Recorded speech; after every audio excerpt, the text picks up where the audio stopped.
Hey, what's up, guys? I'm Jared Poirier, and welcome to my movie review show where I talk about movies. So, on today's show, we have a very special guest. Of course, we have Mr. Garrison Newkirk, my evil twin, the man, the myth, the legend. Mr. Garrison, why don't you go ahead and tell us what you do, my man? First things first, you can obviously see that how he's the good and I'm the bad because he's got the light color, I got the dark. Irony right there, clearly I'm over here in my white clothes, but you know what? Greetings one and all. How's everybody doing? Hope everybody's doing fantastic because I am not, as usual. I am Mr. Garrison, better known as Gare Bear, Gary, whatever you want to call me, the host of Mr. Garrison Film Reviews, an exclusive channel that is a part of the network. And yes, I am the host, one of the main hosts of Flicks with the Dicks, which is a program you can catch every Sunday night at 5 Awesome p.m. program, fantastic show. Oh, it's extremely great. I sometimes enjoy it, but it's not too bad. But you can catch it every single night at 5 p.m. Eastern, 4 p.m. Central, and 2 p.m. Pacific Standard Timing every Sunday night. They even worked out the time zones and shit like that. I can never figure that shit out. Hosting for nearly how many years? It doesn't take too long to figure out. Yeah. I picked it up after forever. how many years. Just forever. You can see on your face how long you've been hosting it. Yeah, you can tell. All right, so yeah. All right, so I'm super excited to have you on the show, man. Thank you so much for coming on. I really appreciate it, and I'm especially excited to have you on right now. I've been doing some Quentin Tarantino content on my channel lately, and this time we are actually going to be reviewing Kill Bill Volume 1. So this is a movie that I've obviously seen quite a few times. One of my favorite Quentin Tarantino movies. Yeah, I rewatched it recently in preparation for this review and really enjoyed it again, and definitely have a lot of stuff to... Yeah, there you go. This guy's even got the... I watched it on Netflix, to be honest, but the real fan... I just had to watch on the DVD. Yeah. So, yeah, tell me a bit about... Well, I wanted to go into a little bit of my personal relationship with this movie. The first time I ever watched it was years and years ago, back when I used to work at Food Basics, and it was actually just killing time waiting to go into a night shift there. So going in at, like, whatever, you know, God knows, maybe 2 o'clock in the morning, and then, like, staying there until, like, 9 in the morning or something like that, right? But I couldn't sleep, obviously, so just ended up finding that those movies were playing on TV and watched them both back to back, and just had a great time with those movies, and still love them to this day. So yeah, Gary, you want to tell me a little bit about your kind of personal relationship with this movie, and just maybe a little bit of insights there? Quentin Tarantino. He is a well-known name in the film industry. We all know who Tarantino is. I can go on and name all his films. I'll just name at least 3. Reservoir Dogs, his first film, Jackie Brown, Inglourious Bastards, just name a couple. Pulp Fiction, which is one of his biggest films that he's ever made and one of the most well-known ones. But then you got the Kill Bill movies. Specifically Kill Bill Volume 1, which is my personal favorite, and to me his best film that he's done out of all the Tarantino movies. This to me is his best one, because here's the thing, though, about when it comes to my relationship with Tarantino, and specifically a movie like this. I'm a guy who loves Westerns. I love mixed martial arts, specifically ancient Asian mixed martial arts, which is a whole different topic, but I love mixed martial art films that surround in that realm. I love those type of genres in general. But with a guy like Tarantino, to make a movie like this who can take 2 genres of mixed martial arts along with a Western flavor to it, putting that together as one movie, that to me is a piece of work. But first seeing this movie, it was somewhat almost the exact same deal as our good friend here said. But to me, I wasn't working. I was just sitting around one day, minding my own business. Many years ago, I was a young boy when I first saw this. I saw it like probably 10, 12 years ago first time. It was a long while ago when I first saw this movie. Somewhere around that time, around the 2000s, it came out. But I saw this film at a young age on television when it was playing, and no joke, it wasn't the whole movie I saw. It was just the first glimpse. And that was a scene that we'll discuss later on, but I think you'll know exactly what I mean when I mention a group known as the Crazy Oh 88s. yeah, gruesome. So, that scene alone, it's self-explanatory of what I'm talking about. Well, obviously, we'll get into it. But after seeing that, I was hooked. And that was where I needed to go to the video store, rent the movie out. Not the first one, not the second one as of yet, but the first one before Yeah, moving on to the yeah. second. Had to hit up Blockbuster, Had to do rent the a bunch same of them. deal. Go to Blockbuster, rent the first film out, and just watch it like that. And from there, had me hooked and made me a Tarantino lover. All right, From, man. from that point on, Tarantino became my favorite director of all Yeah, time. yeah, right on, perfect. So, yeah, just to give credit to our actors here, of course, you have Uma Thurman starring in this movie. You've got Lucy Liu. She's, she's pretty damn good in this movie and pretty fine. And obviously David Carradine as Bill. Bunch of other actors in this movie. That's just the bit of the top billed cast. I would probably say that the first fight scene is the one that I like the most. I'm a big action movie guy, or at least I really appreciate it when there is some fantastic action in a film. Like the Raid movies is the perfect example, or just tons of movies like that. The John Wick movies, when you have solid, well choreographed action scenes. So I'd say probably in this entire film, though, my favorite action scene would be the very first action scene when she confronts the black girl with the kid. Can't remember the character's name right now. Bonita Green. Yeah, yeah, and that's just like, I don't know, just the energy of that scene and the setting of it as well. That it just like takes place in a kitchen, and yeah, it's the way it's shot and the way it's choreographed, or the way everything like feels real when they're like smashing into the furniture and stuff like that. Just you get like that like visceral reaction. I appreciate that a lot. That's what Tarantino does with his movies. He literally likes to showcase an action scene, not even within like the first 20 or 30 minutes, just like even the 10 or 5 or 10 minutes he'll showcase an action scene. And from there, he'll just grab you by the balls and have you hooked right Yeah. into his film. That's what I love about Tarantino. He'll just have you hooked. And for a scene like that to open up, especially to give you a little deal, like a little, what was it? Before our main story, where okay, we know our story. The film surrounds the bride. You have the members of, I forgot the name of Bill's clan. You had all the members of his group, and basically after they try to kill her, she's out for revenge. And we know in both films that it showcases and takes place to how the buildup is, where she confronts her past enemies. Yeah. And for Volume 1, where it showcases the two, which was Vanita Green and Lucy Liu's character, Oren Sheen, the build-up in the story, and especially the background of how they describe both characters, was incredible. But for the first scene in general, showcasing the background of who, our codename was Copperhead, by the way. Yeah. Showcasing exactly what her background is and what her specialty is, but the whole scene in general was wow. Yeah. So I'd actually call that my first, my favorite action scene in the movie. The first action scene. Would you say that you prefer, I guess, the last or second last one, the bloodiest one, which is that Crazy 88's fight scene, or the sword fight with Lucy Liu at the end? That's another pretty iconic scene as well. So which one are you kind of going with here? For me specifically, I can't really say a specific part. The thing I can really say is I love it all as a whole. Right. Okay. Fair enough.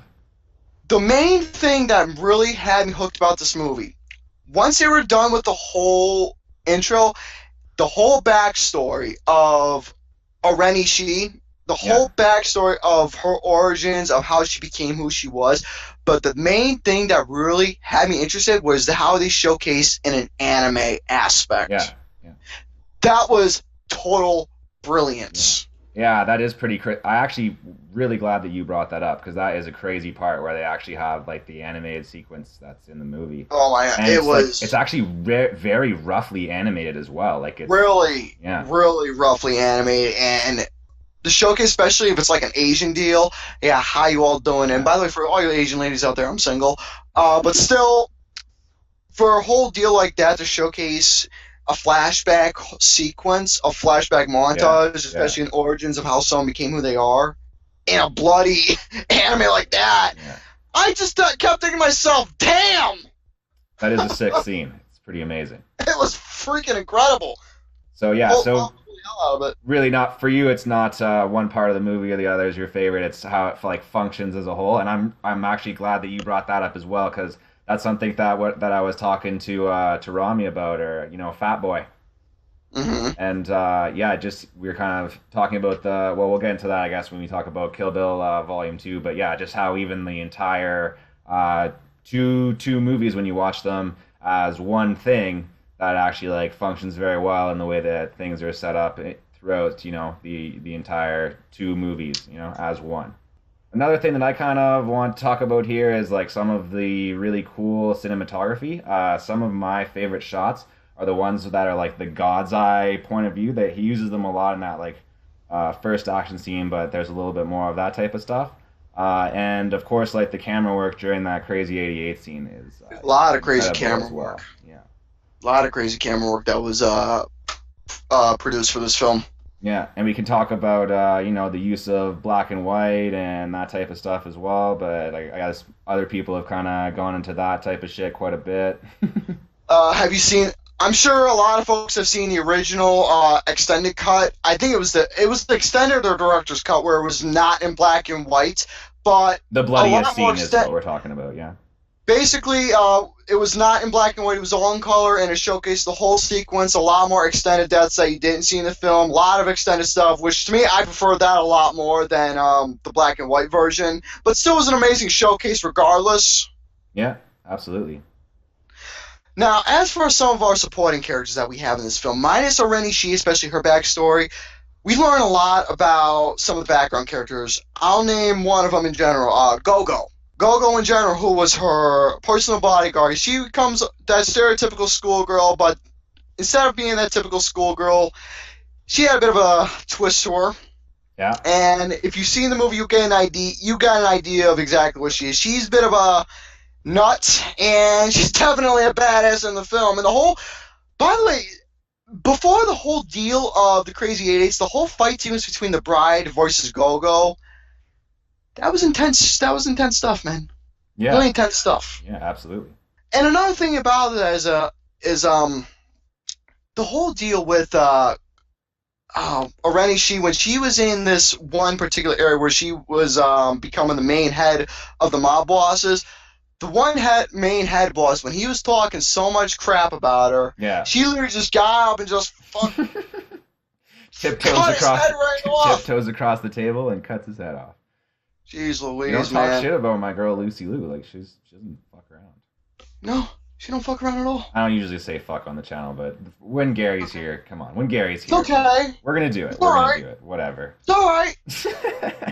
It's okay. Yeah. Some other cool stuff is that well, you don't really realize this until later, but this movie actually holds off quite a bit on the amount of information that it feeds you, and it makes you like think about things in a certain way, and it actually like works. Like it's very like coherent and cohesive just as its own movie. If you were to watch it, like, this movie makes perfect sense. But you'll find out later that like a lot of the stuff, wasn't exactly what you thought. So there is some very clever writing there, and things, there's a lot of setup, and pretty much everything pays off. So just obviously, Tarantino's a great writer, and this movie is no exception.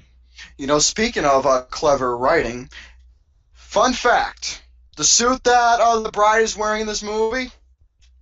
The fun fact is that the suit in general, it was paying homage and tribute to the original suit that Bruce Lee wore Oh in yeah, the Game of Death. absolutely. So that was brilliant on Quentin Tarantino's part because him loving action. That Yeah, was brilliant on his part to take that same exact suit and make it his own thing for the bride to wear, paying tribute and homage to Bruce Lee's absolutely. original in the Game of Death. Yeah. So that right there is incredible and Yeah, deserves. and a lot of the movie is just like a big salute to martial art films and that whole legacy, right? Like Oh It's one yeah, of the best parts about it. So that's exactly what's incredible about this particular movie.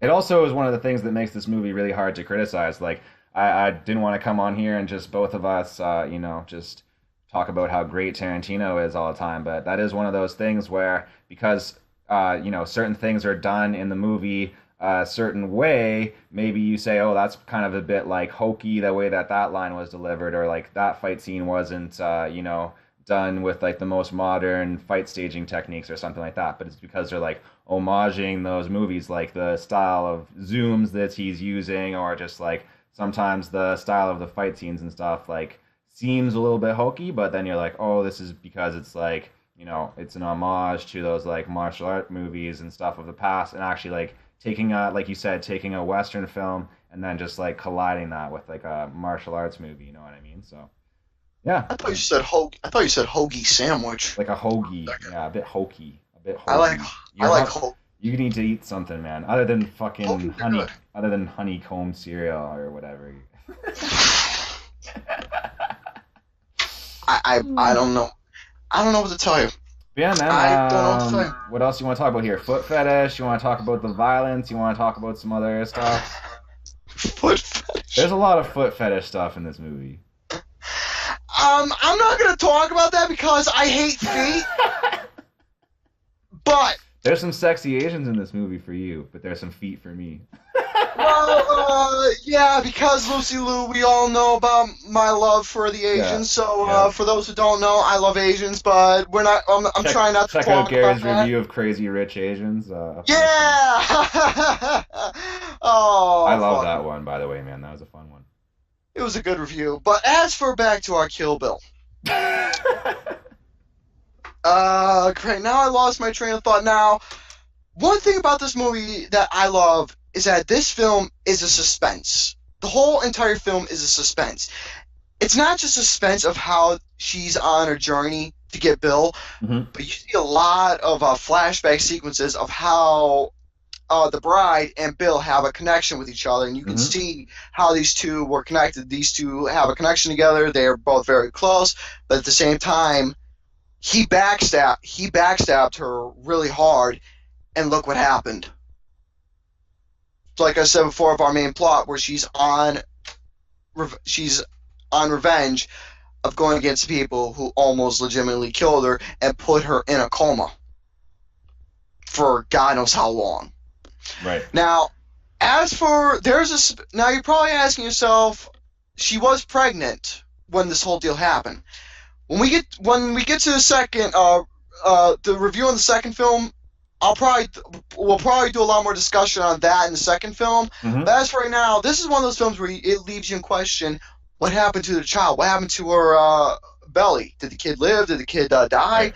How is this film going to build up into the second story between facing off against the remaining of that faction that Bill had, or the rest of his henchmen? But this film in general was an amazing showcase going against the two people. Against the two people in general. Now, I really don't know what else to say except this film was incredible. Well, there's a couple other things that we can do just off the end here. Actually, like usually at the end of the reviews, I like to talk about some criticisms and that are out there and kind of address them. So one big one of this particular film and some of Tarantino's movies in general that I've heard is that the use of violence doesn't always suit the story that much, and that sometimes it's just like violence for its own sake. And I kind of wanted to get your view on that. I mean, we do have the crazy '88 scene in this movie, which is just a complete massacre, and it's over the top, maybe potentially, right? I never really got that vibe from Tarantino's films, because here's the thing about Tarantino. It's hard to explain verbally of the action scenes that Tarantino showcases.